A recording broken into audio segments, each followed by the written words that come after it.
டிசம்பர்ல வரப்போற ஆக்ஷனுக்கு முதல்ல டோனி ஒரு லைட்டா ஒரு ஹைப்ப கொடுத்தாரு. இப்ப பாத்தீங்களா யார் யார் எங்கெங்க ட்ரேட் ஆஃப் நடக்க போகுது, யார் யார ரிலீஸ் பண்ணுவாங்கன்ற ஒரு லிஸ்ட் எல்லாமே வெளியே வர ஆரம்பிச்சிருச்சு. ஆமா, சஞ்சு சாம்சன் வந்து ராஜஸ்தான்ல இருந்து வரேன்னு சொல்லிட்டாரு. அஸ்வினும் உண்மையா இல்லையான்னு தெரியல, ஆனா பெரிய பெரிய ஆட்களை சீக்காலேயே பேச ஆரம்பிச்சிட்டாங்க. சோ அஸ்வினும் அபிஷியலா வரல இதுல பிசிசிஐல இருந்து. பட் சென்னை எஃப்சி வந்துட்டு அவங்களுடைய ஆபரேஷன்ஸை ஸ்டாப் பண்ணிட்டாங்க. சோ அது ரொம்ப மன வருத்தமா இருக்கு. அவங்க ஃபுட்பாலும் பார்ப்போம். சென்னை எஃப்சி மீண்டு வரணும், தாழ்மையோட சென்னை எஃப்சியை கேட்டுக்கிறோம். சிஎஸ்கே யாரை எடுப்பாங்கன்னு நினைக்கிறீங்க? யாரை டார்கெட் பண்ணுவாங்கன்னு நினைக்கிறீங்க? சிஎஸ்கேவா ப்ரோ பாத்தீங்களா, அதாவது சர்தல் தாக்கூர்ல வராரு போல.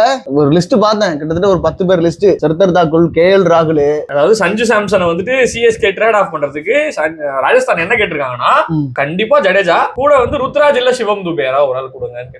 இது புரியல. சஞ்சு சாம்சனுக்கு ருத்ராஜ் ஓகே, ருத்ராஜ் கூட ஓகே நான் ஏத்துக்கிறேன். ஜடேஜா எல்லாம் கேட்டா என்ன நியாயமா? இது என்ன ரங்கா, என்ன ஜோக் காட்டுறீங்களா? என்ன ரங்கா ஜோக் காட்டுறீங்களா எல்லாரும்? ஜடேஜா எல்லாம் கிட்டத்தட்ட கிளட்ச் பிளேயர் மாதிரி திடீர்னு மேட்ச மாத்துறாரு. சஞ்சு சாம்சன் ஒத்துக்கணும், பட் ஆனா ஜடேஜாவுக்கு ஈக்குவல் இல்ல. எங்க வீட்டு புள்ளங்க ஜடேஜா.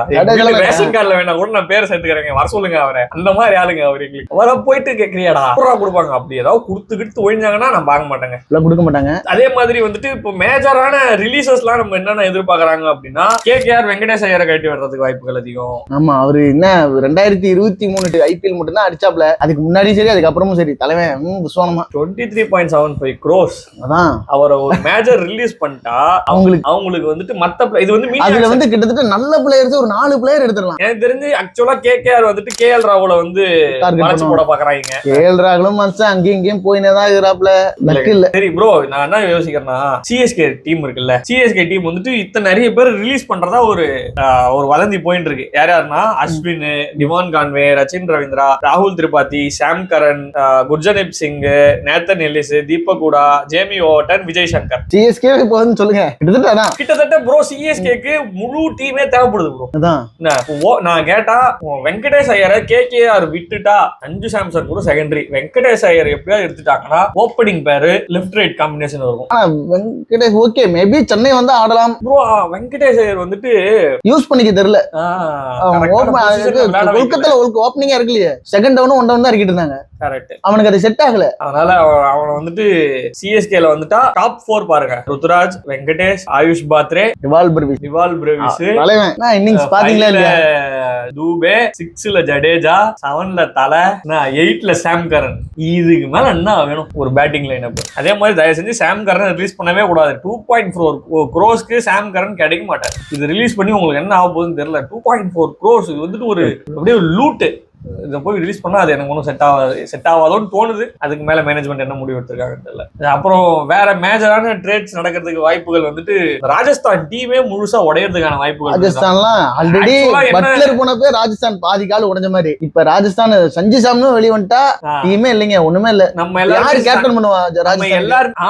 இதுதான் இந்த பிரச்சனை தான் பேசவே வந்தேன். அதாவது நம்ம எல்லாருமே நினைச்சோம் இல்லையா, சஞ்சு சாம்சன் வந்து வெளில வர்றது, அஸ்வின் வெளியே வர்றது அந்த ஐபிஎலோட மிகப்பெரிய ஹைப்பா இருக்கு போதுன்னு எனக்கு தெரிஞ்சு ஜெய்ஸ்வால ரிலீஸ் பண்றாங்க. ஜெய்ஸ்வால வந்து மும்பை இந்தியன்ஸ் எடுக்கிறதுக்கு பிளான் பண்ணுவாங்கன்னு ஒரு ஜெய்ஸ்வால ரிலீஸ் பண்ணிட்டு இல்ல, அதனாலதான் அவனை வந்து ஆல்ரெடி கேப்டன் பண்ண வச்சிருப்பாங்கன்னு நினைக்கிறேன். ராஜஸ்தான் டீம் ஓனர்ஸ் வந்துட்டு அசாம் ஆளுங்களா இருக்காங்க போல. அவங்க வந்து நம்மால் தான் ஒரு ஆள் கேப்டனா இருக்கணும், அவங்க சொந்த ரிலேட்டிவே.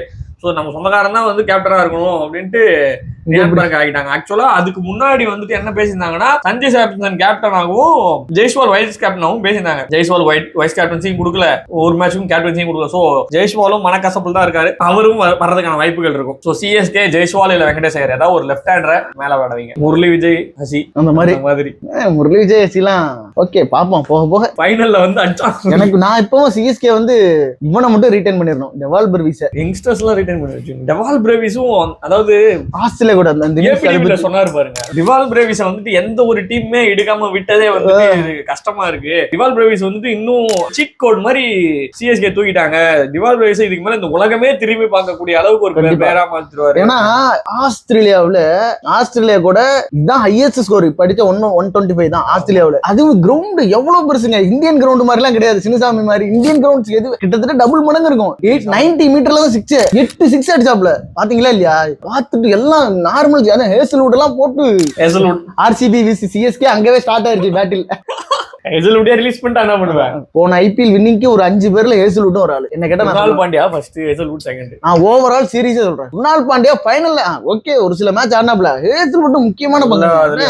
ஹேசல்வுட் டிம் டேவிட் ஓரளவுக்கு ஆடினாப்ல. டிம் டேவிட் என்னமா ஆட்டிருக்காப்ல, ஃபார்ம்ல இருக்கறாங்க பயங்கரமா, கொடூரமான ஃபார்ம்ல இருக்கான். இவ்வளவு பேசிட்டு இருக்கோம், அங்க ஒரு டீம் 92 ஆல் அவுட். அதுவும் என்ன பிரைம் டீம் கூட இந்த மாதிரி ஆல் அவுட் ஆனா கூட பரவாயில்ல. இப்ப என்ன ஆல்ரெடி 5-0 ஆஸ்திரேலியா கிட்ட, 3-0 T20ல ஆஸ்திரேலியா கிட்ட தோத்த வெஸ்ட் இண்டீஸ் டீம் பாகிஸ்தானை வச்சு கதற விட்டுட்டு இருக்கான். 92 ஆல் அவுட் பாத்தீங்களா இல்லையா? அதாவது சந்தான காமெடி இருவாத்தியார நமக்கு ஒரு ஆள் கிடைப்பான், அவனை வச்சு செஞ்சுவான். அந்த மாதிரி பாகிஸ்தான் சிக்கிட்டான் போல. இங்க எவனா இல்சா போய் மாட்டுவான், வழக்கம் போல அவனை செய்வான். கொஞ்சம் வெயிட் பண்ணுங்க.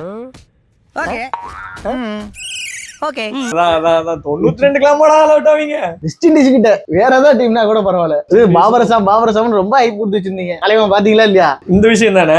பாகிஸ்தான 2 பேர் தான் டெஸ்ட்ராய் பண்ணாங்க. ஒன்னு வந்து சச்சின், இன்னொன்னு பாபர் அசாம். ஃபாதர் ஆஃப் போய் பாபர் அசாம் போய் கோலி கூடலாம் கம்பேர் பண்ணிட்டு இருந்தீங்களா? எனக்கு அதான்டா இருக்கு வருது. அது அவ்வளவுதான், முடிஞ்சிருச்சு, கஷ்டம். அது அவ்வளவுதான், டைம் முடிஞ்சது. வா ஓகே ப்ரோ. அடுத்த ஐபிஎல் அப்டேட்ஸ்ல சந்திக்கலாம். பாய்.